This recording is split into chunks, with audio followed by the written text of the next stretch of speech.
إن الحمد لله الذي اصطفى. ما بعد،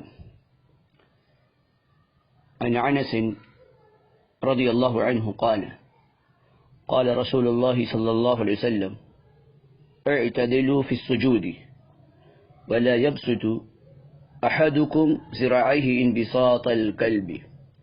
متفق علیہ. محترم سامعین کرام، آج کے درس کا عنوان ہے سجدے میں بازو زمین پر بچھانے نہیں چاہیے. حضرت انس رضی اللہ تعالیٰ عنہ کہتے ہیں کہ نبی کریم صلی اللہ علیہ وسلم نے فرمایا کہ سجدہ اطمینان سے کرو، اور تم میں سے کوئی بھی سجدے میں اپنے بازو کتے کی طرح نہ بچھائے. اسے امام بخاری نے اور امام مسلم نے نقل کیا ہے، اور علامہ البانی اس حدیث کو سلسلۃ الصحیحہ کے اندر نقل کرتے ہیں. اس حدیث سے ہمیں یہ پتہ چلا کہ جب ہمیں سجدہ کرنا چاہیے تو پورے اطمینان اور سکون کے ساتھ کرنا چاہیے.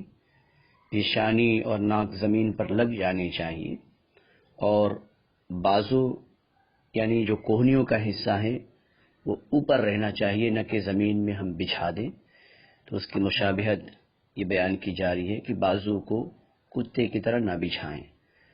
تو ہمیں اس عمل سے اجتناب کرنا چاہیے، اور سنت نبوی طریقے سے ہمیں جو سنت طریقہ ہے، آپ صلی اللہ علیہ وسلم نے جس طریقے سے پریکٹیکلی طور پہ ہمیں نماز پڑھ کے بتلایا ہے، اس طریقے کو ہمیں سیکھنے کی کوشش کرنی چاہیے اور سیکھ کر نماز ادا کرنی چاہیے.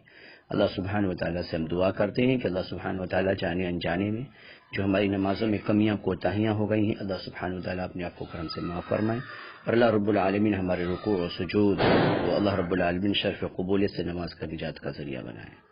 السلام علیکم ورحمۃ اللہ وبرکاتہ.